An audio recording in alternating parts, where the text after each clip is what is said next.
Do you love guns? Hi, Gene Kelly here, and I've always been passionate about firearms.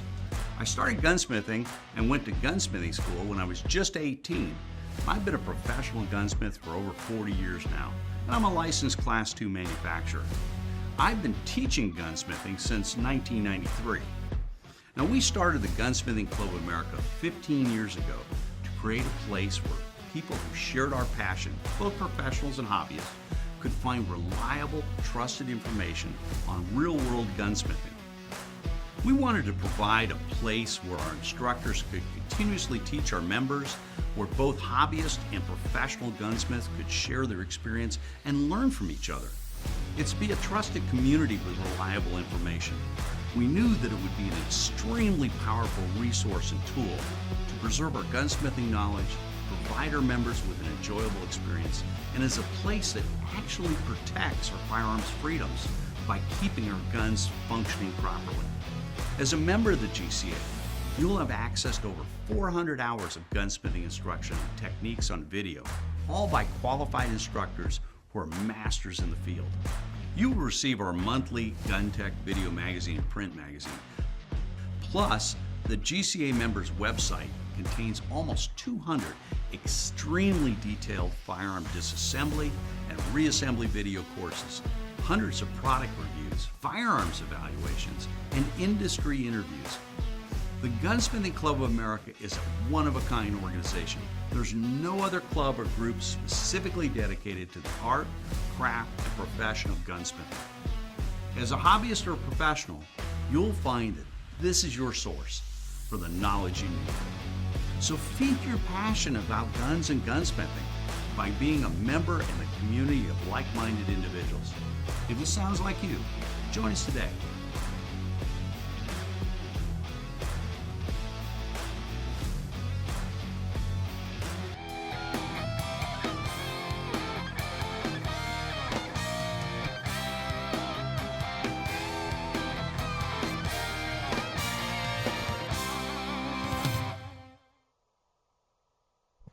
Hello, my name is Daryl Holland, and I will be your instructor for this course on scopes. We will deal with rifle scopes, pistol scopes, scopes for shotguns, and even handguns. So grab a cold one, put your feet up, and let's get ready to explore some history, design, and function of rifle scopes and how they apply to you. Rifle scopes have been around since the Civil War, from a simple brass tube with a crosshair installed in the end of it to more sophisticated tactical and sniper scopes that even feature laser range-finding applications today. But for the average hunter and sportsman, we'll deal with a more simple scope, the average 3-9, the fixed 4-power, sometimes even a 6-power, and a fixed rifle scope. Before we take a hands-on of individual rifle scopes, I'd like to show you a cutaway, if you will, or a drawing of scope design. We'll look at where O-rings are placed, we'll talk about the objective bell, ocular lenses, erector tubes, and scope adjustments. As you can see in our diagram, we'll deal first with the objective bell. A lot of people will refer to this as the big end of the rifle scope, but it is not. Its correct term is the objective bell. It is where light enters into our rifle scope. We will come through the erector lens system, which will write the image that we are seeing. When the image first enters the rifle scope, it is upside down. As it comes through the erector lens system, it is righted as we would naturally see it in the field. This is also the main tube of the rifle scope. Objective bell, main tube, eyepiece, or ocular is the correct term. We have the turret heads here. This is where the adjustments are made in the rifle scope for both windage and elevation. The little red dots that you see throughout our scope diagram indicate where O-rings are placed in the scope. This seals out moisture and prevents fogging of our scope, something that is very disastrous when you're out in the hunting field. You'll also notice we have O-rings placed throughout the ocular or eyepiece assembly in a variable. This is very important as we turn the variable eyepiece to increase or decrease magnification. We need a good seal there. Let's talk about some external things for a while, things that you have to deal with in the field and things to consider when you purchase a rifle scope. First and foremost, I think probably eye relief comes into play. This is where a lot of shooters make a mistake. They buy a poor or cheaply constructed scope that is not of sound design principles, and the eye relief is rather short. If you're shooting a hard-kicking Magnum like a 300 Weatherby, you're in for an eye-opening experience. It's what we call getting weatherbeed. Now the eye relief, as we're looking through our rifle scope, is the distance between the end of the scope and our eye, okay? And this, in a good quality scope, is going to be approximately 3 to 3.5 inches. If it is too short and we have to crowd our eye close in order to get that full field of view in the scope, when the gun recoils, it's going to come back and cut us above the eye. This is what's known as being weatherbead. It's very embarrassing and can often ruin a hunt, and it also allows you to develop a hell of a flinch should that happen to you. So choose a scope. When you look through it, you've got a nice full field. We're not seeing any shadows in the scope at all. Nice clear full field. Put your index finger and your thumb up to your eye and then hold it away, and you can see the approximate eye relief you have. It's a very good way of adjusting that. We'll talk about objective bells for a while, and we showed those to you in the diagram. We have very large objective bells that a lot of people think are going to gather tremendous light. This is sometimes true, but there are other variables in terms of light gathering or the scope's ability to transmit light. This is a more correct pronunciation, to transmit the light back to the shooter. Just because we have a large bell does not necessarily guarantee that we are going to get that light back at the eyepiece where we need it most. Okay? Lens coating is very important in that. This particular scope is a fixed power, a 6-power Schmidt & Bender with a 42 millimeter objective bell. A lot of people feel that the appropriate exit pupil diameter, the amount of light that is filtered through the scope and back to your eye, should be a numerical factor of 5. And to determine that, we are going to take objective bell diameter and divide it by the magnification of the scope. In this case, we have a 42 millimeter objective and a 6-power scope. We divide 6 into 42. That leaves us with 7. So we've got 7 millimeter exit pupil diameter worth of light coming through the scope. And if we are to hold the scope at arm's length and look into the end of the eyepiece or the ocular, we are going to see a pea-size light that is reflected in there, and that is the amount of light that is being transmitted through the scope to our eye. Lens coating plays a very important part, as I said earlier. If you're dealing with a rifle scope, make sure that it has good quality multi-coated lenses. There's a lot of different manufacturers have their own proprietary lens coatings, from diamond coat to multi-coat 4 to just standard magnesium fluoride. These will vary from manufacturer to manufacturer. So when you're comparing rifle scopes and lens coatings, it's important that you choose a rifle scope that has multi-coated lenses. If you turn to their fact page and they tell you that their lenses are just coated lenses, buyer beware. This is probably not the highest quality scope you can purchase. The manufacturer is probably skimping on the lens coatings, so keep that in mind when you purchase a rifle scope. All right, the next thing we're going to take a look at is scope adjustments. Both windage and elevation, we have different types that are available to you. Most scopes in today's market are going to be quarter-minute adjustments in both windage and elevation. And by that I mean that for each click of the elevation or windage knob, it is going to move our point of impact approximately 1/4 of an inch. We have also products by Leupold that are in the target knob version. All of these target knobs will possess a quarter-minute click. In their Vari-X 2 series, you're going to have what we call a friction type adjustment, and there are no audible clicks at all. You just merely move that adjustment according to their dial, and that is going to move at approximately your increments that are shown on the dial. This particular scope, again, is a Schmidt & Bender. It has a very unique adjustment dial on it. We can see in the center here, we'll turn it right side up, that we have a adjustment memory indicator, if you will. And this tells us where we are at in terms of the adjustment range of our scope. If we were to turn it, look at the little dial here in the center, if we were to turn it all the way to one side, it will register with us and tell us whether we're out of adjustment in both windage or elevation. It's a real handy thing. Schmidt & Bender gets an attaboy for this type of design. Also, the positive click adjustments that can be turned manually.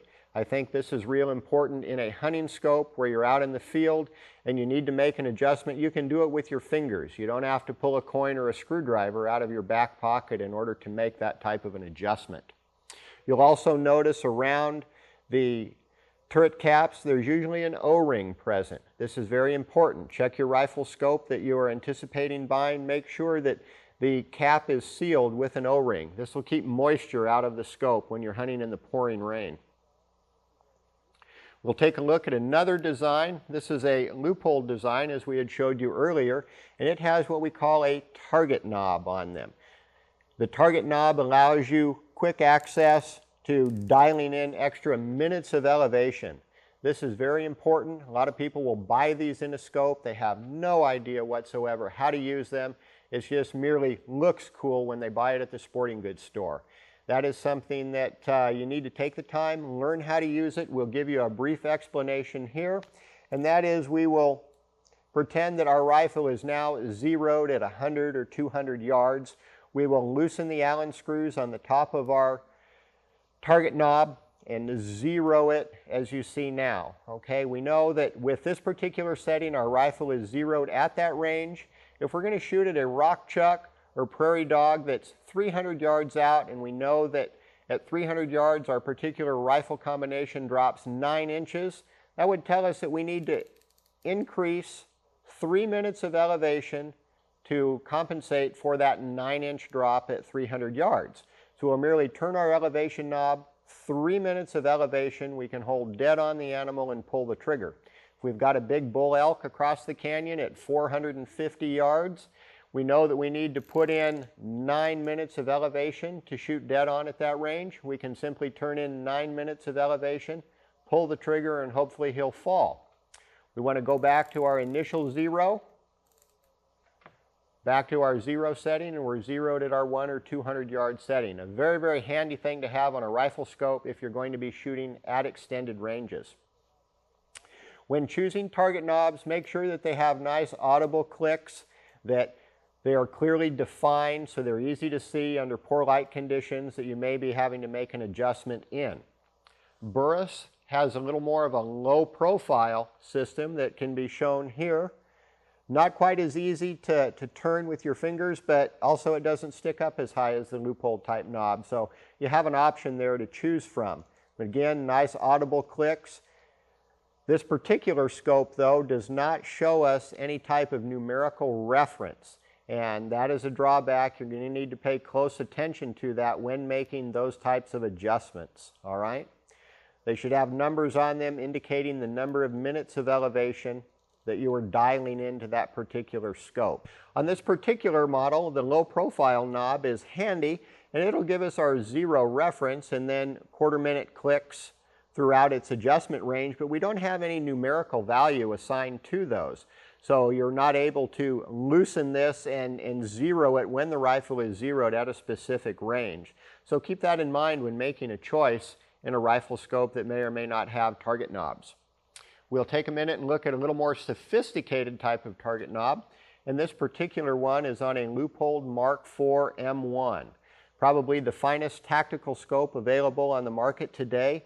They feature a 30mm tube, high profile windage and elevation knobs, and then the third knob that you see over here on the side is a adjustable objective. Okay, this will take the parallax out when we are shooting in extended ranges and not an absolute focus with the rifle scope. Very easy to turn, very convenient when you're shooting from a prone position to reach up and turn this third knob rather than trying to turn the adjustable objective that is found on the objective bell of your rifle scope. Again, the same principles apply as we mentioned earlier. Once the rifle is zeroed, we will loosen the Allen screws that hold the turret head in place and merely rotate them to our zero setting, and the rifle is now zeroed at that specified yardage. All right, a couple of things that we haven't talked about in terms of scope tubes and tube construction is 30 millimeter tube versus a 1-inch tube. The 30 millimeter tube will give you a little stronger scope, something that I think is real important, especially if you're the rough and tumble type that likes to slip or fall with her rifle.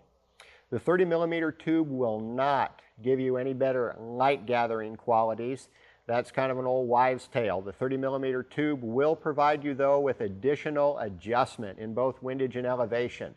That's real important, giving the shooter the ability to zero the rifle or shoot out at a farther range. Okay, this is a night force scope, very high quality scope. It features target knobs. They've done a real good job of etching their numbers on the target knob. They're gold reliefed, so they're easy to see even in poor light. And they give you constant arrows as a reminder to which direction that we are turning for up or down. Okay, so they get a lot of good points for this. The seal is not an O-ring, but it is a stamped neoprene gasket that is in the bottom that seals the target cap in place. All right.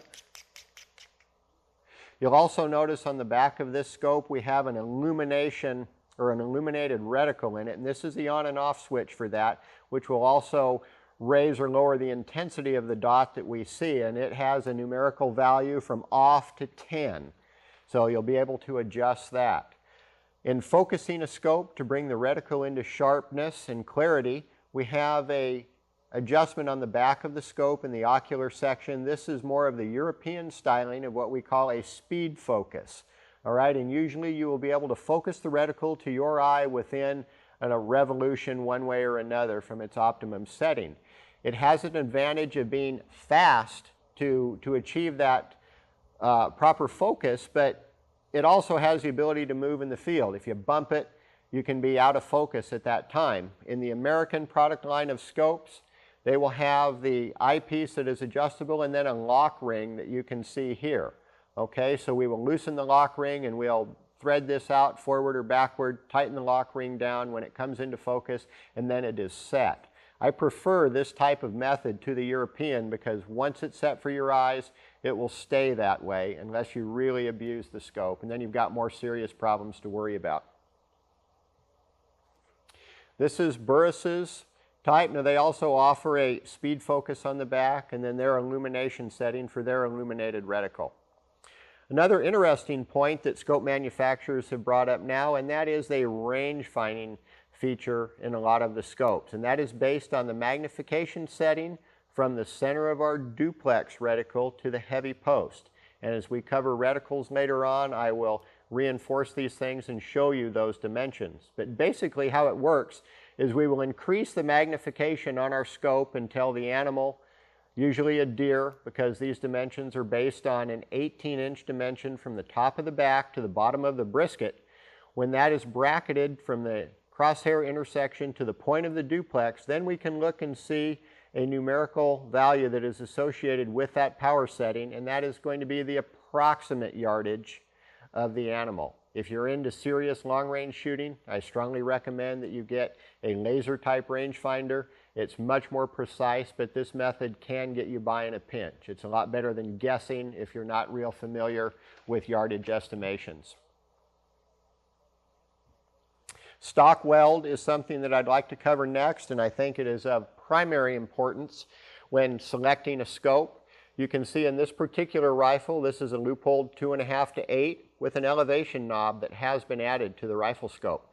We've got it in extra low rings, and this allows the shooter a real firm cheek weld, our cheek to the stock, when we are getting ready to shoot the rifle. Very, very important under field conditions if we're shooting at deer or elk in the field. If you're shooting from a bench rest or a bipod, it is not as important. We want nice firm contact, creating a very solid hold. Now, what's going to happen if we put a scope with a very, very large objective bell on top of our rifle? Okay, you can see the comparison that we have here. One is a 56 millimeter bell compared to a 36. When that happens for field type shooting, it now forces us to put our chin basically on top of the stock in order to see through the scope and get our correct eye relief and field of view. You'll find it is much more difficult to hold the rifle steady when your chin is on the scope versus a nice firm stock weld with our cheek firmly against the comb of our rifle. So keep that in mind when you have a scope selection as to the actual usage that you're going to encounter. Do you want a big objective bell? Do you want a smaller objective bell?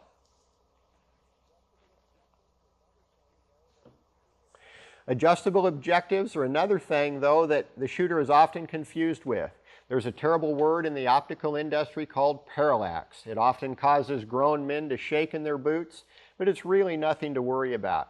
Its application is more in the line of target shooting or varmint shooting when we need to keep all of those bullets basically in the same hole. This particular scope by Night Force is an 8 by 32 by 56. It's a variable scope from 8 power to 32 power, and if you remember earlier, the objective bell is 56 millimeter. So it's going to transmit a lot of light to the shooter. Night Force uses multi-coated lenses. They have a real good reputation as a high-quality scope. With the adjustable objective, we are able to bring our target, whether it's a deer or a target at 1,000 yards, into sharp image and focus. Very important. In a hunting application, though, it is absolutely not necessary. This 6-power scope from Schmidt & Bender does not feature an adjustable objective. Its primary purpose is a hunting scope for shooting big game. So if you're concerned about missing a shot due to parallax, well, you better reevaluate because it will not happen. This particular scope is a Leupold. It's a 6.5 to 20 by 40. It does feature an adjustable objective. This particular scope is very popular with varmint and target shooters because it allows you in the field to turn the scope down to 6.5 for hunting applications. If you want to shoot paper or shoot varmints at extended ranges, we can turn it up to 20 power. Very, very versatile scope. The only drawbacks that I would like to mention in a variable type scope of this magnification settings is it gives us a very long rifle scope. Usually in a short action, our ring supports are going to be here.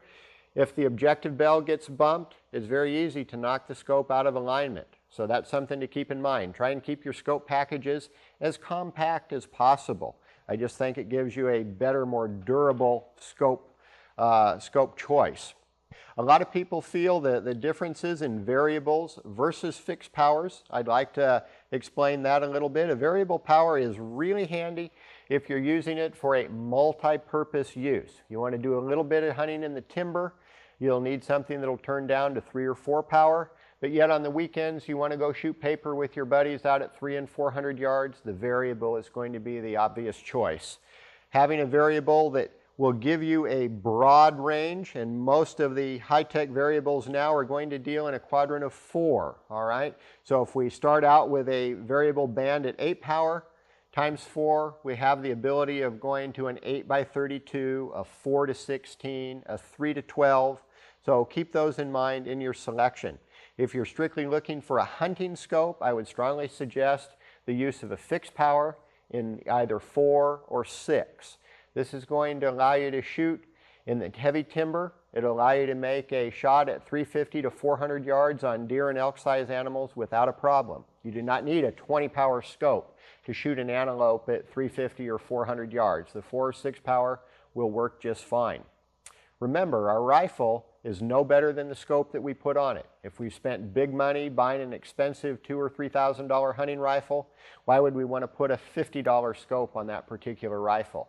We don't want it to fail if we're on that Mongolian sheep hunt high up in the Himalayas somewhere, nor if we're on a trophy whitetail hunt in Alabama. So keep that in balance and perspective when you're ready to purchase a rifle scope. Warranties. There's a lot of good warranties available by most of our reputable scope makers. The Leupold warranty is basically from lens to lens or bumper to bumper, if you will. If anything goes wrong with that particular rifle scope, whether you're the first owner or 10th owner, it doesn't matter. Leupold will see that you're adequately covered. Burris basically has the same policy, lifetime warranty, bumper to bumper on all of their lenses. If you do back over the scope, though, with your 4-wheel drive in the lava rocks, they're probably not going to cover that. Night Force has an excellent warranty. Usually the turnaround time is 3 to 4 days. If you want a reticle change, that's not a problem either. They have a list of reticles that are available to you. We've dealt with the Night Force scopes for a number of years. We have yet to see a problem with them. They've really done a good job in getting their act together for this type of specialty rifle scope. All right, we've covered a lot of material thus far, and so we don't get too far ahead of you, let's take a modest recap and go over things that are important in your selection of a rifle scope. Let's deal first with construction. 30mm tubes are inherently a little bit stronger than 1-inch tubes. We have multi-piece construction in a scope. However, most of your good quality scopes are going to be of a one-piece construction. The objective bell, the main tube, all machined out of one piece of aluminum or steel. On the Schmidt & Bender rifle scopes, they offer a lot of their line in a steel tube, which is extremely strong, rugged rifle scope that will take the maximum amount of abuse you can dish out without affecting the rifle's performance. All right, let's take a minute and talk about optics. We know that if we're looking for a good quality rifle scope, we need to consider a few things. One is quality of lens material that's being used, and also whether those lenses are just plain coated or if they're multi-coated. When you ask for dealer information about specific scopes, that's a good area to check. It will deal a lot with the types of lens coatings that we have. We mentioned earlier magnesium fluoride, probably the most popular type of lens coating. Leupold has a diamond coat, which they claim is far superior to all other coatings. Schmidt & Bender has their own, Zeiss has their own. So those are important things when you consider the optical quality of the scope. Magnification settings are also something you need to keep in mind. Do you need a variable? Do you need a fixed power scope? I think that a lot depends on the application. If you want one scope to cover all your bases, obviously the variable is going to be your best choice. If you're going to use a fixed power scope, it'll work fine for you for all of your big game hunting, from close range and dark timber to the grasslands where the antelope play. We've covered construction and optics. And the last thing on our list is to look over features that may be important to us in our selection of a rifle scope. Do we want the German speed focus on the eyepiece, or do we want the more traditional American fixed eyepiece that has a lock ring that we can lock in place once we focus the reticle? Do we want target and elevation knobs on our scope, or do we want a more traditional lower profile? These are things to keep in mind in your selection of a rifle scope.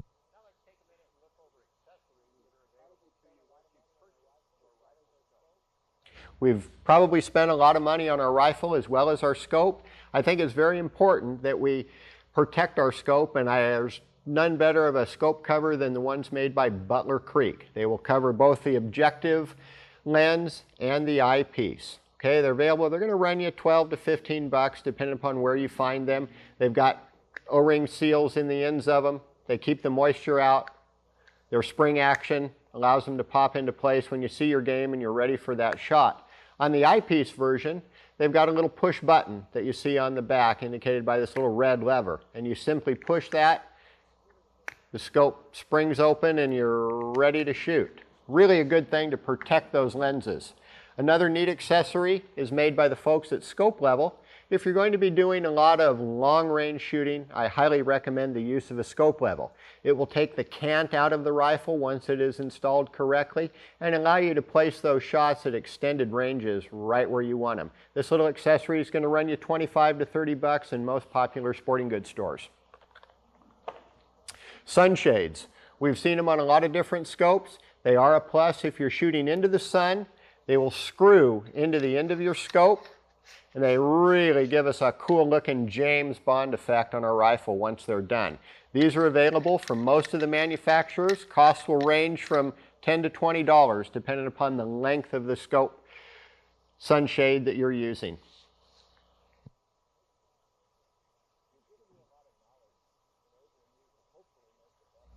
We've given you a lot of knowledge enabling you to hopefully make the best choice for a scope.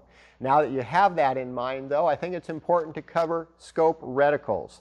This is very important for the type of shooting you're going to be doing, whether it's in poor light, shooting at small targets, varmints, things of this nature. So let's take a couple of minutes, change gears, and look at the different reticles that are available to you. The first reticle we'll take a look at is the duplex. This is by far the most popular reticle available on the shooting market today. It offers a lot of unique features not found in other reticles. The heavy outer posts allow the eye to center in the scope a lot faster. We have a thin cross section for a finer aiming point in the center. One advantage that I like of the duplex is that we can zero the rifle at the intersection of the cross wires and then use the heavier post as a secondary aiming reference. This is real important and more than not on most of your big game cartridges with a 100-yard zero. The heavy post that you see at the bottom, that will also be used as an aiming reference for the 300-yard mark. So if you're not using an elevation knob, it's a handy reference to use. The duplex is by far a real popular reticle choice. Next, we'll move down to the CPC. This is an interesting design, and you can see that it tapers from the outer edges into the center with a real fine dot. This is primarily used for varmint and target applications. I also use it in big game hunting. There's just something magical about the CPC. I just enjoy seeing that small dot on the heart-lung area of a big buck. It does not work very well though in poor light or in a timbered condition where you have a lot of brush and background that will make it disappear.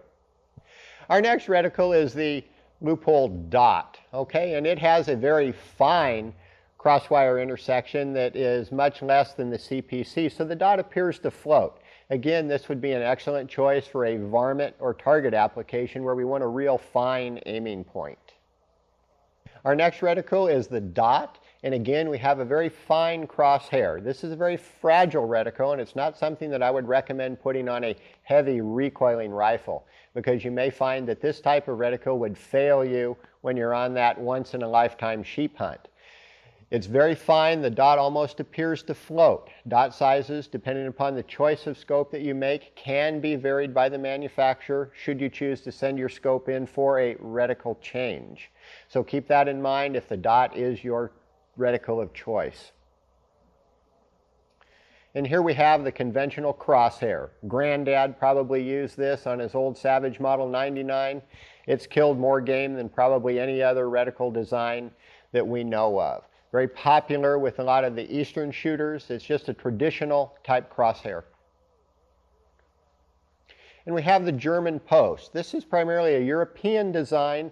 It works extremely well in poor light. I've used this particular design as a tactical reticle as well. It works real good in the Kaylee's line of tactical sniper type scopes. If you're hunting in poor light, that post sticks up like a giant front sight, enabling you to see the deer or elk as he sneaks through the timber. The post and duplex. It's a combination of the first reticle that we saw, the duplex, but it's open on the top, so it gives us a 3-point aiming reference. Again, it works pretty well in poor light. The thin cross sections, though, will disappear in poor light with a forested or brush type background. The 3/4 mil dot. This reticle is primarily used by the military, sniper, and tactical units. It has a range finding quality in it in mil dots, okay, which can be used to estimate the range of the target. Works good also as aiming references. The individual mil dots can be used at 300, 400, and 500 yards, provided you calibrate your rifle accordingly. All right, now let's take a look at a few of the more popular European designs that will be available to you in different scopes by Zeiss, Swarovski, Schmittenbender, Kales. In the top left corner you can see the German post. We talked about that briefly. It's a good design, works well in poor light. The next one over is a modified version, and you can see that the posts taper towards the center. I like this a little bit better in that it centers the eye better than our traditional posts. Very convenient to use in poor light, and also you can shoot rather precise on targets at long range with this if you just float your intended target on top of the bottom post. Next we have reticle number 2. It looks like a giant front sight. It may work well for you in poor light. It's not one of my favorites, but give it some thought in your choice of reticles. Next we have reticle number 3, and this is more of a target dot. A little bit heavier cross wires and a little bit larger dot than we looked at before. This may work well under reasonably well lit conditions. Reticle number 4, again a European variation of the 3 posts that we saw earlier. You'll also notice that these posts come a little tighter in towards the center, giving us better resolution in poor light. Reticle number 6, again our standard crosshair used by sportsmen for decades. Reticle number 7 is more like the 3-post design that we viewed earlier. The spacing appears to be about the same. It's a modification of American and German reticle design. Reticle number 8, you'll see this a lot in the European design scopes, primarily by Zeiss and Swarovski. Very popular with the European sportsman. It works well in extremely poor light because the heavy bars are close to the center. Yet for a fine placement of shot in good lighting conditions, we have a fine intersection in the center for that precise aiming reference. Number 9 is a reticle that was put forth by Schmidt and Bender. The round circle in the center is kind of a novel approach at centering the eye in the reticle. The heavy posts should work pretty well in poor light. We pretty well wrapped up reticle designs that are available to you. If you do purchase a scope or a second-hand scope and it has a reticle that you do not like, in most cases the manufacturer will, for a modest fee, replace that reticle for you. I know that folks at Loophole do a wonderful job, and for $35, $40 you can have a reticle changed. Schmidt and Bender will make those changes, Burris will, and Nightforce will. Illuminated reticles are also something to keep in mind. They work extremely well in poor light, and I see them as coming to the forefront in the future of rifle scopes. We pretty well covered the basics, giving you information that should allow you to make an intelligent choice in a scope. Now, let's take a look at some actual models that are available to you. Let's start with the pistol category.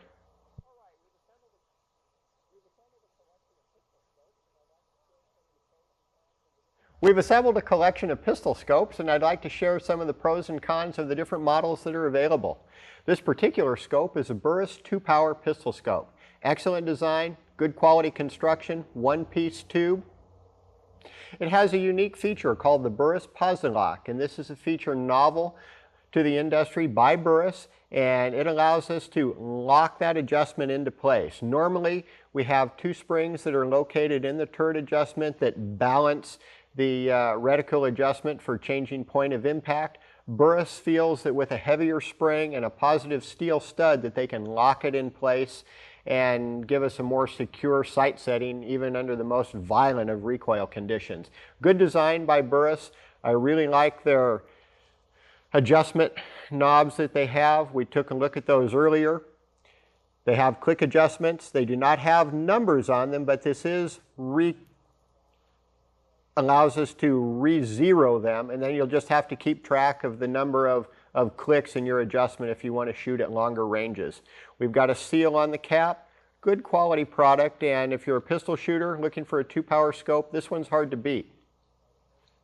Our next scope in the lineup is a 2.5 to 8 by the folks at Loophole.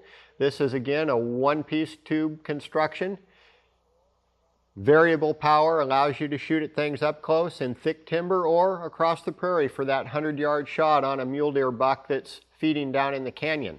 We've got nice click adjustments located underneath the turret caps. Nope, this is a friction type. My mistake. The friction type by Loophole, as we had mentioned earlier, is something that you'll insert your coin slot and then move it per graduation. Okay, these are not click adjustments. Click adjustments are really handy. That's an edge to the Burris scope, in my opinion. It does have a nice rubber neoprene washer seal for the turret cap. This is a multi-coated lens in this particular model. A good choice for those of you desiring a variable powered scope. New technology I'd like to share with you in pistol sights. These are primarily for the IPSC style shooting, or very fast, rapid action shooting. This particular one is a Tasco Pro Point. Tasco has been very successful with this particular type scope. This is an illuminated dot. We'll turn the knob on the top, and if we are to hold the sight and look at it, it's going to project a large red or orange colored dot in front of us, and it's capable of being used with binocular vision. You don't have to close one eye to look at it. We merely throw it up, we see the orange dot, and we squeeze the trigger on our pistol. Very, very fast action shooting and very popular amongst a lot of the IPSC shooters. I've used these on a rifle as well. Pretty handy. They're a nice compact unit. It gives you the illuminated reticle that sometimes is found on more expensive rifle scopes. Leupold has decided to get into that type of technology, and this is their Gilmery electronic dot sight. As you can see, it comes with a set of rings. The Tasco unit also comes with a set of rings. These are important things to consider in your selection of an electronic dot type scope. The Leupold has a little different styling. As you can see, it's more of a hexagonal type styling. Well, back to geometry. It looks like that has 8 sides rather than 6. Very unique design. I like the ring design in this. It'll fit on Weaver type bases. Something else to consider when you're selecting a scope of this nature. Most of the aftermarket mounts are going to adapt to a Weaver style base.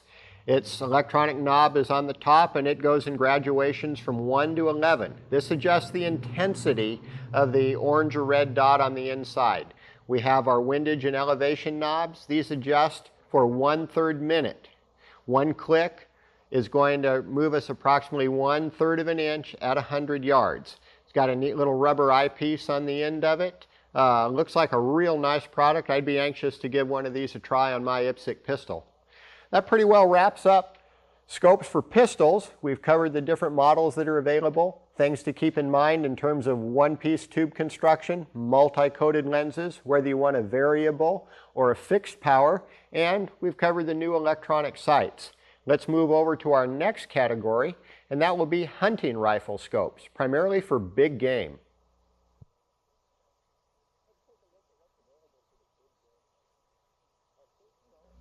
Let's take a look at what's available for the big game hunter.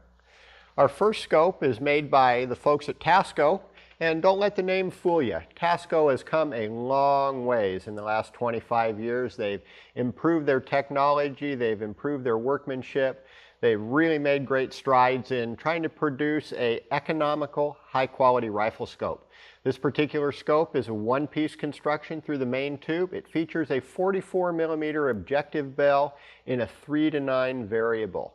One of its neat features is it has the German style or European style speed focus on the eyepiece and a nice rubber eye cup so you don't get weather beat on that big Magnum.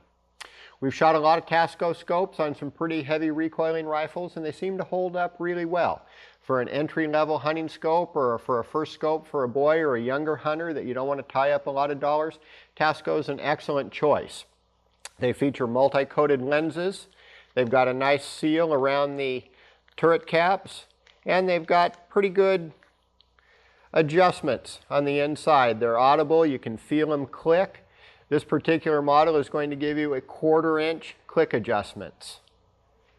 The high gloss feature is something that you'll see on a lot of the moderately priced Japanese scopes. Some of them are coming out with matte finish. Keep this in mind for the type of hunting you're going to be doing. I prefer matte finish scopes. I think that they're a little more secretive, if you will, and that the game doesn't see you coming over the ridge by the sunlight reflecting off of the scope. Tasco also has a little better scope called a 3.5 to 10 by 50. A little bit larger objective bell. It will transmit a little more light to our eyes. 3.5 to 10, the variable band is nice and smooth. We turn it back and forth. It's got a little bit different scope adjustments. We'll take a look at those. It also has the same European speed focus on the eyepiece with a nice rubber eye cup.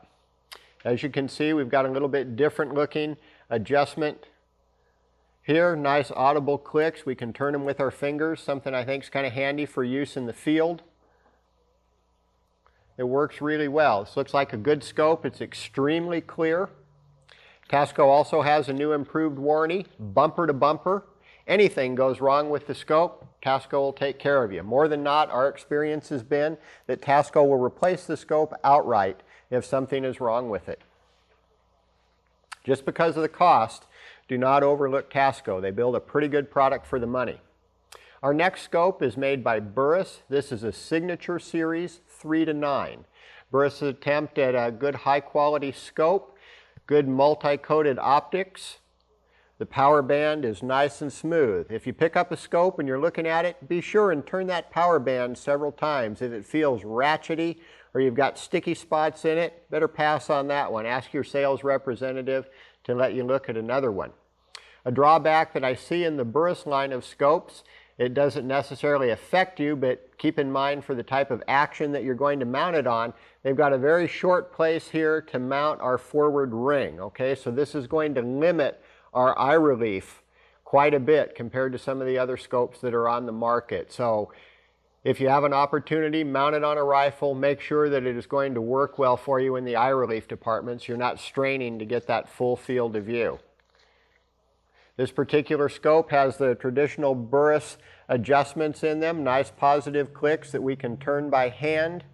Good idea for a moderately priced scope, about the next grade above the Tasco line. This particular signature series is very, very good for your dollar value. Next in the Burris lineup, another 3 to 9 signature series with an illuminated reticle. This is one of my favorite in the Burris lines. I like the styling of the scope real well. I like the matte finish. Burris does an excellent job of putting a hard black anodized finish on their scopes, something that is important because it doesn't scratch. If you get a lot of other scopes that have just a standard aluminum anodizing on them, they will scratch depending upon who does your mounting for you. Again, we've got a European style speed focus on the eyepiece. This is where our battery goes for our illuminated reticle, real handy in poor light.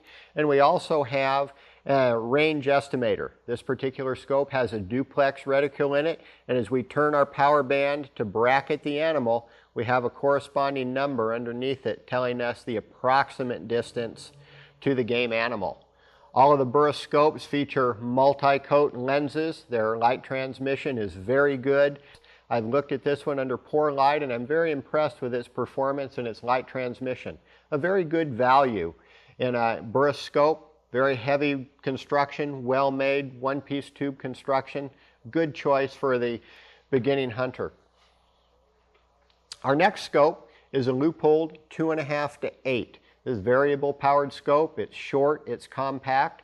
This particular one has had an elevation knob installed. For long range shooting, we're able to dial in those extra minutes of elevation to get a crack at that big elk on the far side of the canyon. Very repeatable, quarter-minute clicks on our windage and elevation. A nice matte finish on the scope. You'll notice this does not have an adjustable objective. As we mentioned earlier, an adjustable objective isn't really necessary on a big game hunting scope. It's not going to cause you to miss the deer or elk. You can do pretty decent target shooting at 200, 300, and 400 yards with it, as long as you get your eye in the same plane to reduce the effects of parallax. Again, the adjustment band for the variable power is nice and smooth. A big advantage of the Leupolds is they have a knob on it that you can put your thumb against for adjusting that power band. Neat little feature. It allows you with cold or wet hands to be able to increase or decrease the magnification setting on the scope. This is a Vari-X 3 designed by Leupold. This is the top of the line in the Leupold product outside of the LPS style scope. They all feature, the Vari-X 3s feature a multi-coat 4 lens coating system. Anti-reflective qualities in it. They also machine an anti-reflective finish on the inside of the scope tubes, and in order to see that, we would look in from the objective bell of the scope and you'll see those. That's something that Leupold feels is very important in reducing the glare coming into the scope. By far the most popular in the Leupold line is the Vari-X 2 in a 3.5 to 9. They probably sell more of this particular scope than anything else in their product line. You can buy one in most Walmarts and Bi-Marts for about 200 bucks. It's got a very smooth power band.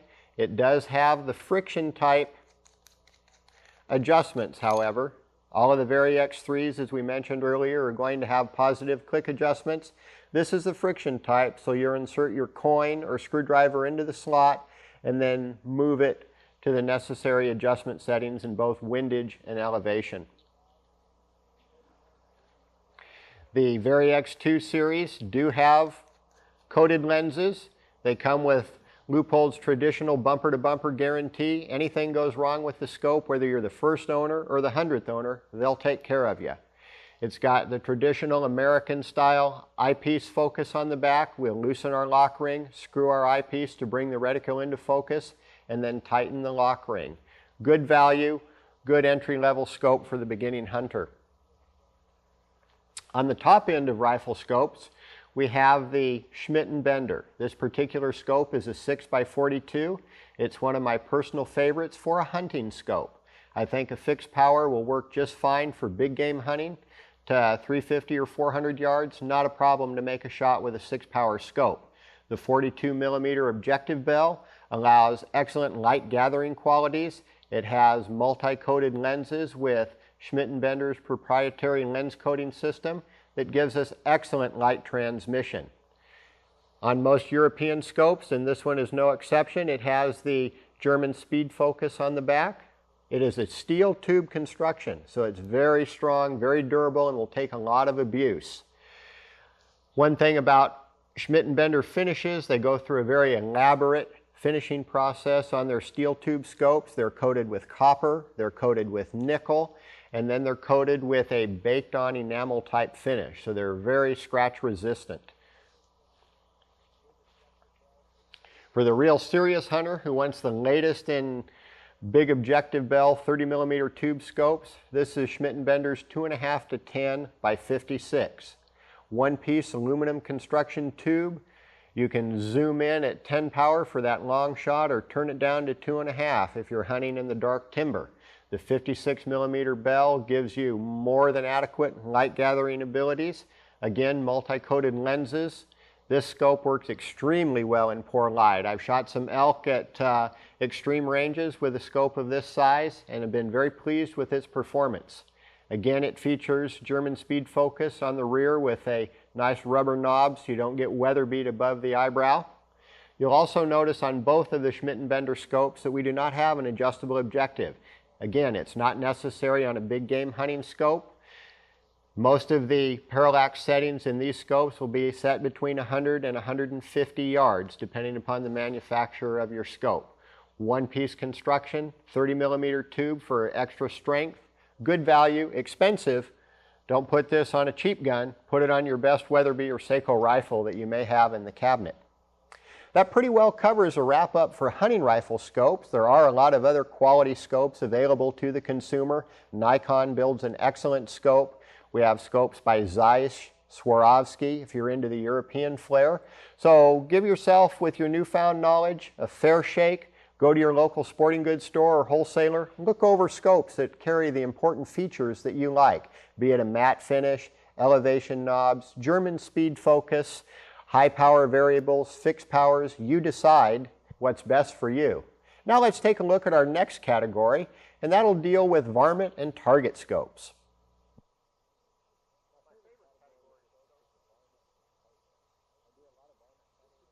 My favorite category of scopes is the varmint and target. I do a lot of varmint hunting and I take special interest in new scope developments for this type of shooting. This particular scope is made by Tasco. It is their variable in a 4 to 16. It's got some neat novel features in it. It's got a bullet compensating dial, which is kind of nice. They give you half a dozen different dials that are in different graduations, so you can pick the one that best approximates your bullet trajectory. A neat idea, works real well, takes the guesswork out of holdover in most applications.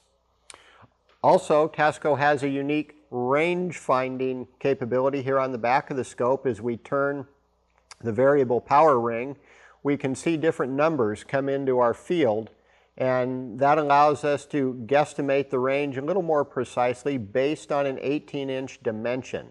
In this application, we can see if we were shooting at an elk and bracketing him with our stadia wire and crosswire intersection, that the elk would be approximately 275 yards away, and if the same object were a coyote, that he would be approximately 100 yards away. So a neat feature and a neat attempt by Tasco at helping the shooter estimate range. Again, German speed focus on the rear of the scope and a nice rubber ring so you don't get weather bead. Adjustable objective for fine-tuning the focal plane of that particular scope. Good entry-level scope. You can buy that scope somewhere in the neighborhood of, $125 to $150, depending upon your retail outlet. The next scope is quite long. It's manufactured by Burris, and it is a 8 by 32.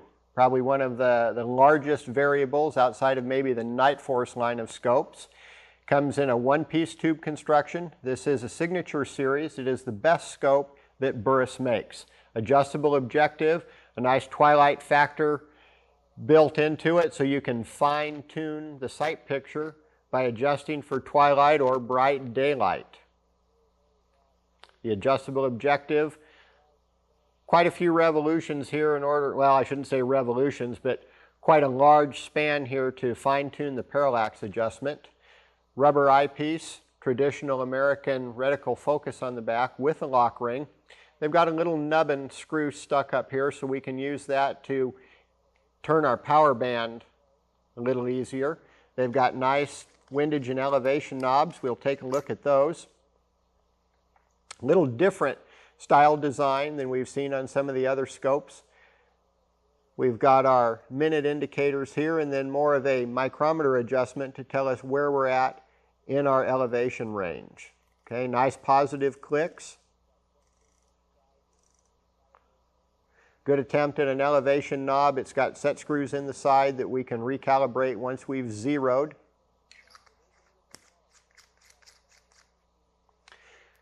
Nice looking scope. It is a little bit long, so keep that in mind for your shooting needs. You can compare it with other scopes and see that it's about 3 inches longer. So that's maybe an important consideration for the type of rifle or the type of shooting that you're doing. Our next scope is a Vari X2 12-power varmint by Leupold. It features an adjustable objective to remove all parallax, 1-inch tube, gloss finish, and a nice elevation knob for precisely dialing in the necessary minutes of elevation for those long shots at that prairie dog or rock chuck out across the canyon. I prefer the Leupold clicks a little bit better than I do the Burris. That's not to say that the Burris are bad. This is just a personal preference. This particular scope you can buy somewhere in the neighborhood of $275 to $300 depending upon your retail outlet. The next scope is by Schmidt & Bender. This particular model is a 4-16. It's Schmidt & Bender's attempt at producing a high-powered variable with a lot of varmint features. Has a very unique reticule in it that we'll take a look at and show you how it differs from a lot of the other ones that we've looked at today. You will notice that we have a parallax adjustment on the left-hand side of the scope, very similar to the Leupold Mark IV scopes that we looked at earlier in the video. Very convenient. This is a neat idea. I think you're going to see a lot of scope manufacturers change their parallax adjustments to this type in the near future. Very convenient to use, very smooth, and allows you to maintain a firing position on the rifle while you adjust the parallax. Let's take a look at their windage and elevation knobs and see what's new underneath these caps. All right, here's an area that I think they kind of fall down in. They have their traditional Schmidt & Bender elevation knob. They've got the memory indicator in the center showing us how much adjustment we have left. However, there's no elevation knob in it to allow us to shoot at extended ranges and repeat back to our original 0. I think they need to learn something from the other scope guys and improve on that. Give us an elevation turret that has some elevation markings on it, maybe 15 to 20 minutes of elevation once we've zeroed the rifle. Would really go a long ways into helping them penetrate the varmint target market with their scope. It features a 30-millimeter tube, a large objective bell, very quality looking scope, German speed focus on the eyepiece, multi-coated lenses. Nice scope, but I think they're falling down by not having the elevation knobs. So if that's not critical to you, that you can anticipate your holdover and just aim over the top of the dog's back, well, this scope could be for you. The optics are excellent in it. The reticle has different aiming references on the inside, and we'll show you that in a little bit.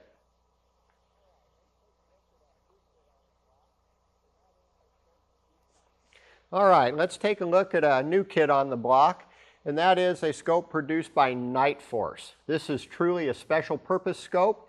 This one is an 8-32 with a 56mm objective. It's a well-made scope. It's very heavy and robust, features a 30mm tube, one-piece construction, and it has the added benefit of an illuminated reticle.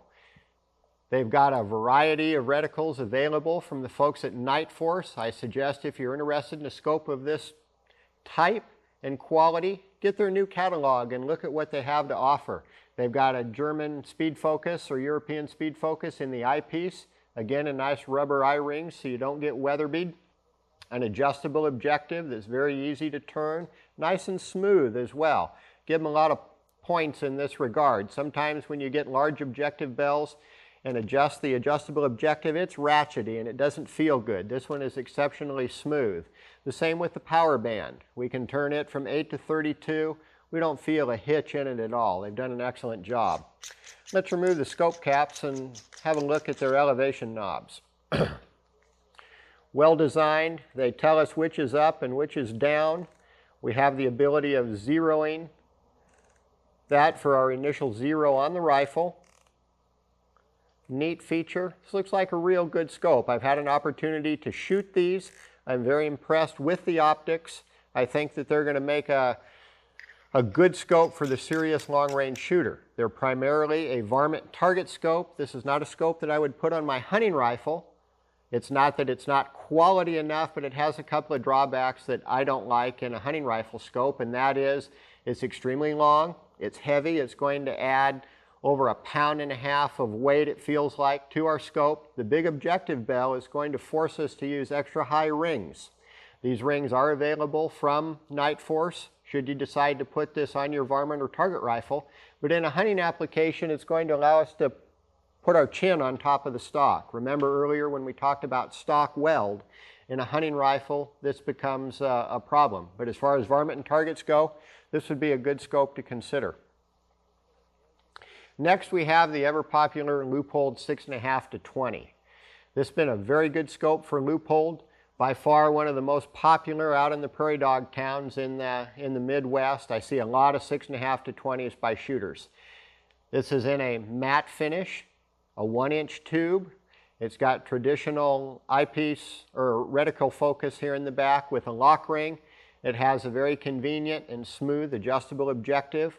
Again, tracking this adjustable objective as smooth as any scope we've looked at today. Multi-coat 4 on all of the lens surfaces. This scope transmits light very well. The elevation knobs, some of the best in the industry. Very positive click adjustments. They're audible. You can feel them as well. They allow us to zero that when we're in shape. Nice protective cap to go over the top. Leupold also, if you purchase this scope, has an extra set of elevation knobs that are a little higher profile design. You may want to put those on if you're going to leave your caps off. Vari X3, the best that Leupold makes in a variable line, an excellent choice if you're into a quality varmint scope from the folks at Leupold. That pretty well covers our lineup for varmint and target scopes. Now let's take a look at the tactical line.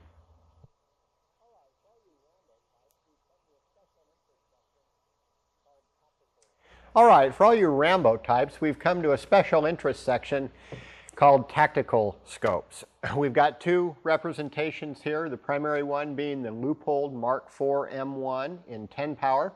They also make the same scope in 16 power. And yet another variation called the Mark IV M3, and it is available in 6 power, yet it does not possess the high profile windage and elevation knobs that you see here. They're very low profile, and they have a bullet cam or compensating cam in those depending upon the cartridge you're shooting. And those are primarily for a .223, a .308 Winchester, and a .300 Winchester Magnum. By far my choice in the Leupold line for a tactical scope though would be the Mark IV M1 in either 10 or 16 power. They've got generous elevation to take us well beyond the 1,000-yard mark for shooting. Their knobs are very convenient and easy to use. With cold or wet hands, you can dial in the necessary elevation to shoot at those extended ranges. Their parallax adjustment on all of their scopes is on the left-hand side. Again, very convenient and easy to use, especially from a firing position. If you're laying prone in a rice paddy somewhere in Southeast Asia, this is very easy to eliminate the parallax before you make that critical shot. You'll notice on this scope that we have a scope level. We talked about those earlier in our accessory line. This is a very important accessory, I feel, when you're shooting at extreme range, as it allows you to keep the reticle absolutely perpendicular from shot to shot merely by watching our level bubble and keeping it centered as we would if we were building our house. They run you about 30 bucks. They fold down out of the way so they're not a hindrance in the field. As we stated earlier, the Mark IV M1 has a 30 millimeter tube. It's extremely robust. The wall thickness in these particular scopes are 100 thousandths thick, so you can literally pound nails with them and not affect the performance of the scope at all. On this particular scope, and we'll deal with these later, but I'll touch on them now, you'll see the Mark IV rings. They're a forged and machined ring, very tough and durable. 4 screws hold the top caps on. If you're worried about ring and base combinations, I highly recommend the Mark IV base and rings. They're a little bit heavy, they are expensive, but they'll never let you down at that critical moment. Butler Creek caps, we talked about those. Very handy and convenient. When you're buying expensive glass, you owe it to yourself to protect those lenses. It's what you paid the big money for. All of your tactical scopes are pretty much going to have the mil dot type reticle, and we'll show you a close-up of that. We talked about it earlier when we went over reticle designs. We'll give you a close-up and we'll explain those. Each mil dot that you see or dot below the crosshair intersection subtends 36 inches at 1,000 yards or 3.6 inches at 100 yards. And this has been found to be very successful by the military and other tactical forces in range estimating. You will bracket your target with the mil dots, do a little bit of simple math, and this will give you a pretty close estimate as to how far the target is away. It works best on people-sized targets, okay? If you're shooting crows in the field or a woodchuck in that wood lot across from the neighbor's farm, the mil dot is going to be of no useful value to you because its subtensions are such that it requires a larger target to accurately range with. This particular scope that I'm holding is Schmidt & Bender's new tactical line. It's in a 6x42. It is also available in a 10x42 power setting. 30 millimeter tube, machined from one piece of aluminum. German speed focus on the eyepiece. Very convenient and easy to use to focus that reticle. It does not have any adjustable objective qualities in it at all. Again, we're shooting at people-sized targets with a tactical scope. It's not really necessary. They have a low profile windage and elevation knob. Very convenient and easy to use. I like the low profile capabilities of this Schmidt & Bender design, but it does have a drawback, as I see. I've talked to the folks at Schmidt & Bender about it, and hopefully they're going to make a change. And as you can see here, when we're zeroed on our elevation knob, they have the numerical number 1. And this is incorrect from a zeroing standpoint. If you'll recall on all the other elevation and target knobs that we looked at, they all start out at 0. That is where they belong. They need to change this and make that 0, so when we look at our cheat sheet to determine how many minutes of elevation we want to dial in before shooting, we can go to 1 minute, to 2 minute, to 3 minute. This way we're starting off at 1, and it's kind of confusing depending upon how you dial in your cheat sheet for your scope. On the windage, very convenient, low profile. I like this really well because very seldom are you dialing in much dope for wind. So you don't need a knob that sticks out the side of the scope for an inch. This is very convenient, easy to use, very positive in its quick stops. Tells you which direction you're going to change the bullet impact. Good scope. You'll notice that it's a little bit shorter than the Leupold 10 power. Something that's kind of nice. It has a 42 millimeter objective versus the 40 in the Leupold. So basically you get 2 extra millimeters in the objective bell for free, as they're basically the same diameter. Okay, that's a plus. It also allows you to mount it a little bit lower for those extra 2 millimeters over conventional size objective bells. Dollar value, the Schmidt & Bender is very good. Spend a couple of bucks more, you can have the finest in the market. From my personal opinion, the Leupold Mark IV M1. There's also other manufacturers that produce quality tactical scopes. To name a few, we have the Hensoldt brand, another European scope. Kales also builds an excellent tactical scope. These are going to be European designs for the most part. Bosch & Lohm builds one.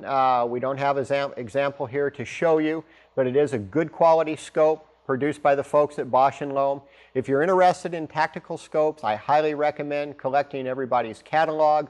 Look over their positive points, call them up, talk with some of their optical engineers, find out how they feel about the competition, what makes their scope better than another one that you're looking at. This allows you to make the best informed decision based on fact as much as possible. That pretty well wraps up our review of scopes. We've covered pistol scopes, hunting scopes, varmint and target scopes, as well as tactical scopes. It's also important to remember that you've purchased your quality scope that it needs to be mounted correctly. Let's take a few minutes and go over ring and base designs and how to mount your scope correctly.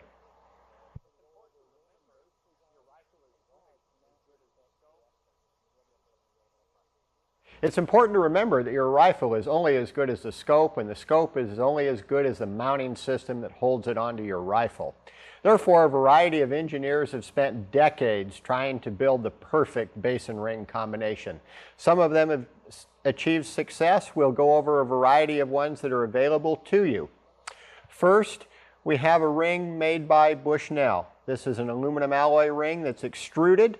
It's got nice top screws in the top of it that are heavy duty and robust. This is a pretty good ring. It fits usually on Weaver type bases. Okay? It's a lightweight ring. If you're concerned about the overall weight of your rifle, this is an excellent ring to consider. They're going to run you about $15 to $20. The next set of rings are probably the heaviest and most robust in the lineup. They're the Leupold Mark IV ring and base combination.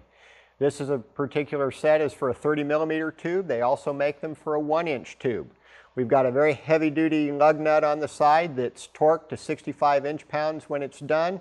We can look at the top of the ring and see that the top cap is held on by 4 screws. Okay, Leupold pioneered the torque screw, and you can see these are not your average socket head type screw, but a torque screw, and the torque screw gives a little more superior holding power than a conventional Allen screw. We have a one-piece base. This is a one-piece base for a Remington Model 700 that will fit on the Mark IV rings. Next, we have a Buehler product. Buehler builds a very attractive, stylish ring and base combination. This one is set up for an XP100. It's real easy to spot Buehler rings because of the top caps. Very pronounced knob on the top and the split ring. They have a shim that is in the top, a soldered shim that spaces between the ring halves, and you will peel those apart to get the optimum ring tension or setting for your particular scope. Remember, all scope tubes are not 1 inch. Some of them vary a few thousandths one way or another, and with this system, it allows us to fit the ring precisely to the scope tube. Next, we have the Leupold STD. This is a real popular base. It has windage built into the base that you can see here. If you've got a misalignment that occurs in your rifle receiver in relationship to the barrel, you're going to be forced to use this type of ring and base combination. It's important that you put a little bit of lube on these machine cutouts where the windage screws hold them in place. We don't want to have a galling action here. A little bit of anti-seize compound goes a long ways to preserving the integrity of that ring and base combination. This is a two-piece base design. The windage will go in the rear, and then we have what is called a dovetail that goes in the front. And we can show you a little closer view of the dovetail here, and it will set into the base. We'll insert a dowel or a screwdriver and turn those at 90 degrees. You'll also notice if we zoom in close for you that we can see some striations on the inside of the scope ring. Those are machined on purpose. Don't be fooled that it's just sloppy workmanship. This provides extra gripping surface when we tighten the ring onto our scope tube.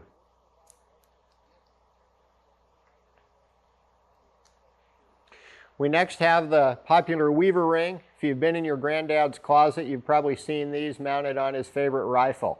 It's not a very attractive ring, but it is extremely robust and durable. It's very repeatable.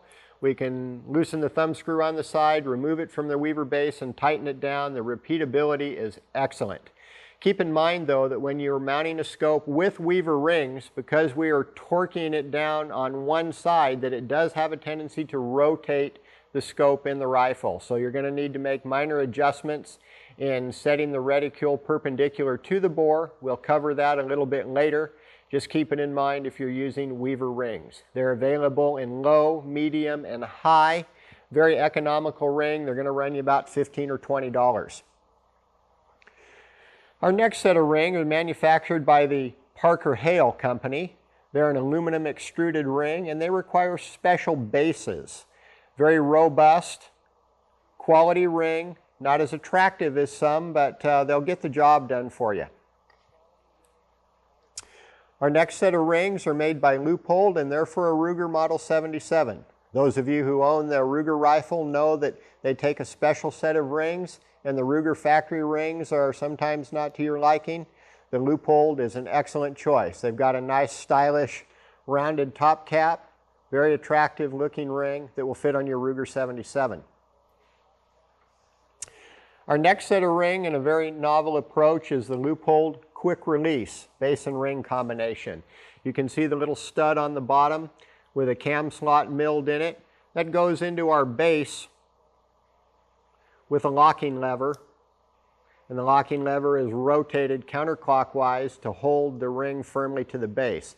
Very repeatable. We've tested these. They've repeated within half minute on a good accurate rifle. It allows you to remove one scope and put another on in just a matter of seconds. Very stylish, very affordable, a good product by Leupold. Probably one of the most novel scope and ring bases to come along in a long time is that made by Burris. This is called their Pozzoline ring and base combination. It's basically, the idea came from a Heim joint, and it will take up any misalignment between the front and rear base. If your receiver was machined incorrectly, you can still mount your scope without fear or damage to the scope, because these inserts will take up any misalignment. Really a good idea. If you've got a receiver that you're having a hard time mounting a scope on, this could solve your problems for just a few bucks. This is a set of Burris Z rings with the same Pozzoline inserts, and it primarily fits the Weaver style bases. That pretty well covers the majority of rings and bases that are available to you. There are other good rings and bases made by Redfield. Tally has a real good ring and base combination that'll be on the market soon, marketed through the folks at Swarovski. It's a quick detach system. I've shot it. It is very positive. It's very attractive. He does an excellent job of machining these ring and base combinations. When you're looking for ring and base combinations, keep in mind rigidity. That's the most important thing I can emphasize to you. You've spent a lot of time purchasing a quality scope. You want to have it mounted correctly. If you put it on a Mickey Mouse ring and base combination, the rifle will never perform to its ability. And if you're on that exotic sheep hunt in a faraway land, you don't want your product to fail. The extra dollars that you spend, whether it be for Mark IV bases and rings or any of the others that we've mentioned here today, will go a long ways in making your hunt a satisfactory one. We've covered a lot of the ring and base options that are available to you if you have a newly manufactured rifle. However, what happens if you decide to build your dream rifle out of an old Mauser or Enfield or Springfield type action that your grandfather left you? You're going to encounter a couple of problems. One, the action is not drilled and tapped. I highly recommend taking your action to a competent gunsmith and have him drill and tap the action for you. You've spent a lot of money. You've got ideas of building this custom rifle of your dreams. Don't let improper drilling and tapping by trying to do it yourself affect the overall performance of the rifle. Now that we've got that out of the way, let's take a few minutes and show you the correct way to mount your scope.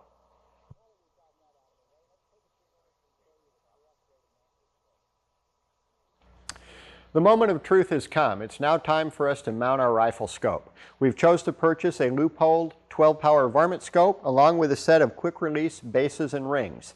I'm going to show you the correct way to mount the rifle scope and include a couple of tricks that I've perfected over the years to aid and assist you while you're mounting. First, we'll take a Q-tip and a little bit of acetone and use it to clean out our drilled and tapped holes in the receiver. Okay, twist that Q-tip down in there and allow the solvent to take out any grease or oil that may be in the hole. Very, very important. When we're talking about oils and solvents and things of that nature, I do not recommend the use of Loctite in securing our screws to the receiver. If you are going to use some type of thread sealant, I recommend lacquer, fingernail polish, something of that nature. More people use Loctite and they end up twisting the screws off at a later date, and it just creates a lot of headaches for the gunsmith or yourself. First, we'll install the front base. We're using the new Torque screws by Loophole. We're going to secure the base to the front receiver ring, putting our locking levers on the left-hand side of the rifle.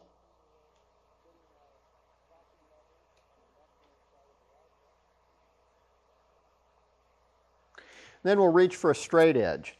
Because what we're going to do here is make sure that the front and rear base are parallel, that they're in perfect alignment with one another, that the front or the rear does not set above or below. This set looks pretty close, telling us that the receiver was machined correctly at the factory. If they do not, you have two ways of solving the problem. If the rear base is lower than the front, we can set up and machine the front base down just a little bit to make them parallel, or we can insert a shim underneath the rear base. A lot of people are shim resistant. There's nothing wrong with a shim properly fitted underneath either your front or rear scope base. Most of the shims are made out of brass or steel. Every now and then you'll see somebody that'll take a business card and cut it, but I prefer to use the brass or steel shims. They're available from most scope manufacturers or from Brownells. Once we've determined that our bases are in correct alignment, we're going to loosen the screws and take our lower ring saddles and install them in the bases. Now here's the trick, or one of them. Pay close attention. We're going to use a 1-inch steel rod that's ground exactly to 1 inch. We're going to set those in the ring saddles and rotate it. This is aligning our rings. We'll reach over and turn our locking levers to secure the rings to the bases and rotate our steel rod. Slide it forward with our Torx wrench or Allen wrench. We will tighten the screws on our rear base, all the while rotating our rod. This keeps our rings and bases in perfect alignment so we do not damage our scope tube. Okay, it's very important. More scope tubes are damaged by misalignment of the rings than anything else, and it's something that with careful installation you can avoid that problem and avoid damaging your expensive scope.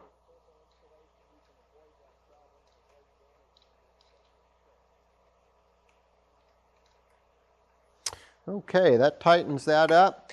I think one more rotation, that rotates nice and free. If we do have a misalignment in here, you can do two things. Loosen the screws again, tighten them down, or you can lap the rings in place. As good a fit as we have here, there's no need whatsoever to lap the rings. It's an unnecessary expense, and when you do that, you're taking the factory finish off of the inside of the scope halves, and I've seen a lot of them if somebody's hunting in wet weather that are just rusted terrible, and this can sometimes ruin the finish on your scope. We'll set our scope in the ring halves and just kind of feel. Everything feels nice. We're not binding. We can take a look underneath the scope. We don't see any light showing up underneath the ring halves, indicating that we've got good alignment. The next thing we need to be concerned about is eye relief. And in 90% of the cases, if we take the rear eyepiece and match it with the rear of the receiver tang, that's going to be real close for eye relief. If we've lost you in terms of what is correct eye relief, it's when we throw the rifle up to our shoulder, and we'll use this rifle as an example. We mount the rifle and throw it up to our shoulder in a natural position with our head. We've got a nice full field in our scope. We're not looking through a little peep aperture.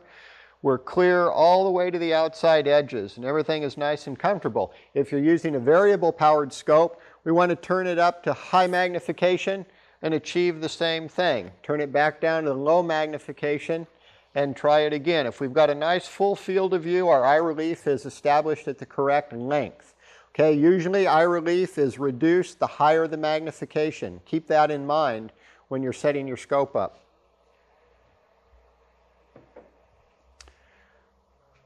Okay, we've got our bases and rings mated to one another. We'll now set a machinist level or any quality level on top of our ring halves, and we'll level them, making sure that the top of the rings and the level mate perfectly. The reason we're leveling our ring and base combination is so we can make the vertical crosshair perpendicular to the bore. This is extremely critical, especially if we're going to be shooting long range and using our elevation knob to dial in extra minutes of elevation. Once we level the ring halves, we're ready to put a plumb bob or a chalk line at the other end of the shop to align our scope reticle. Okay, so when we set our scope in our ring saddles and we look through the scope, we're going to superimpose the reticle over our plumb bob or chalk line, making sure that it's absolutely vertical. Now we're ready to put our ring caps on the top. A lot of times if you've looked at different scopes that are mounted, you'll see that whoever installed them tightened one side of the scope cap down and not the other. So we've got a ring that is cockeyed on the top, and a little way to prevent that from happening is to center the top of the cap and place our finger right on the top of it, and then take our Allen wrench or our Torx wrench and screw it down until it just comes in contact with the recess in the ring. Do the same on the other side, and this will allow us a nice uniform even split on both sides of the ring. Move to the front ring and do the same thing. Center them. Tighten the screws on each side. Then we'll take one more look through the scope, making sure that our vertical wire is absolutely superimposed over our plumb bob. All right, that looks pretty good. That ensures that our crosshair is perpendicular to the bore. We're now ready to tighten our rings. Tighten those screws about a quarter turn each time until you feel that they're tightened adequately. We don't need to twist the wrench off here. We don't want to do any damage to our scope tube. Just put them down pretty snug. We're not going to bend the wrench into a pretzel. It's not necessary to hold the scope in place. Once that is done, we're going to install our collimator in the end of the barrel. Now you'll notice at the end of the collimator we've got these little flex fingers.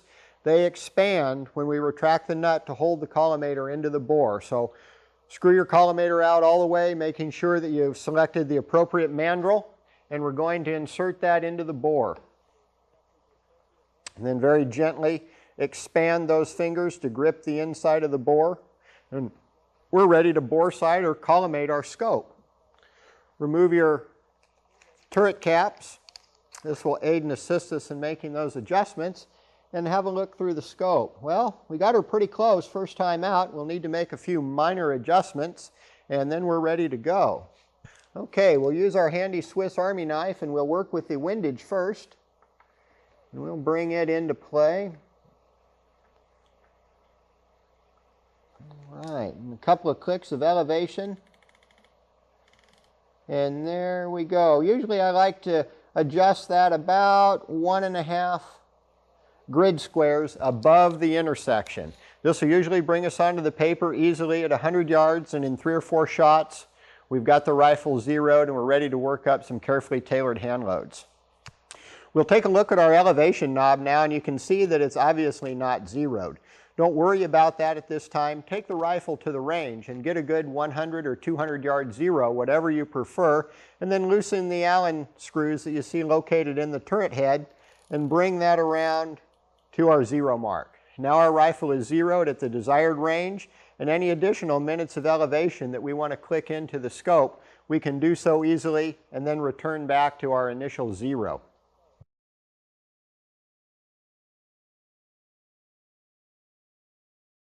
We've spent a lot of money, we've taken the time to see that it is mounted correctly, and in doing so we need to care for the scope. We've got a couple of items here that we'll share with you. One is a product called Clear. It's for cleaning the scope. It's an anti-fog agent as well. If you're going to be hunting in wet weather or snowy country, this product works extremely well. You can get it at your local eye care center or write to the folks at Clear and they'll be glad to send you a bottle. Next, we have a product that's sold by the folks at Loophole. It's called a lens pen. This is really a neat little gadget. If we push the green button on the top, we've got a neat little brush that we can come in and wipe out the end of our lens, get all the big clinkers and sand and crud out of the end of the scope. Then we have a really neat little feature. It's a little moleskin pad on the end, and we'll use that to remove any fingerprints that are in the scope lenses, and just simply insert it into the center and rotate it in a clockwise or counterclockwise fashion out to the edges, and it cleans off any imperfection that may be in the scope lens. You do a wonderful job. This is a real handy asset, and I recommend putting one in your shooting bag every time you go to the range or go to the field to practice with your rifle. It's a handy little tool. That pretty well concludes scope mounting and collimating. Now let's spend a few minutes and talk about what's in the future in terms of optical sights. Swarovski has been working for years now on a laser range-finding rifle scope. It's very big and bulky, but imagine in just a few years what that technology could bring us. There are also scopes available, primarily of British manufacture, that will laser range find and calibrate the scope and rifle for a shot at that long 1,000-yard range. These are just a few of the things that we can expect to see. The U.S. military is currently working on rifle scope technology that allows the user to wear a little monocle eyepiece that is fiber optically attached to the rifle so they can hold it above a log or a trench somewhere and physically see the target on the other side and shoot. Imagine what that technology might do in the next 5 or 10 years for our sporting needs. We've covered a lot of information today. Now let's take a few minutes and go over the things we've talked about. We've talked about scopes and their construction, O-ring sealings, lens coatings, parallax, variables, and fixed powers. I think that's probably the most important thing I can convey is to please be careful in your choice or selection of a rifle scope. Sit down and take a few minutes, write down what you're going to do with the rifle and scope combination. Is it big game hunting? Is it varmint shooting? Is it a combination of all? And choose your scope wisely. Don't be afraid to call and ask the manufacturer for more information about their product. They'll be happy to send you catalogs and information that will help you make a more educated choice. Call and talk with the technicians. Ask about their warranty problems. Ask about their most popular scope in their shooting line for the type of hunting and shooting that you plan on doing. Keep in mind that scope care and maintenance is important. You've invested a lot of time and money in your scope selection. You've saw to it that it was mounted correctly. Take care of the scope. See that you have Butler Creek scope caps, you have a bottle of Clear, or maybe even a lens pen to keep those lenses in tip-top condition. If you follow these guidelines, your rifle and scope combination will provide you with years of quality enjoyment, not to mention all the venison in the freezer. I hope that all your shots are true, and I'll watch for you at the range. Do you love guns? Hi, Gene Kelly here, and I've always been passionate about firearms. I started gunsmithing and went to gunsmithing school when I was just 18. I've been a professional gunsmith for over 40 years now, and I'm a licensed Class II manufacturer. I've been teaching gunsmithing since 1993. Now, we started the Gunsmithing Club of America 15 years ago to create a place where people who shared our passion, both professionals and hobbyists, could find reliable, trusted information on real-world gunsmithing.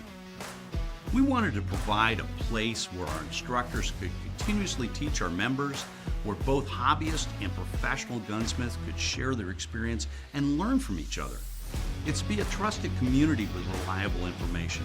We knew that it would be an extremely powerful resource and tool to preserve our gunsmithing knowledge, provide our members with an enjoyable experience, and as a place that actually protects our firearms freedoms by keeping our guns functioning properly. As a member of the GCA, you'll have access to over 400 hours of gunsmithing instruction and techniques on video, all by qualified instructors who are masters in the field. You will receive our monthly Gun Tech video magazine and print magazine, Plus, the GCA members' website contains almost 200 extremely detailed firearm disassembly and reassembly video courses, hundreds of product reviews, firearms evaluations, and industry interviews. The Gunsmithing Club of America is a one-of-a-kind organization.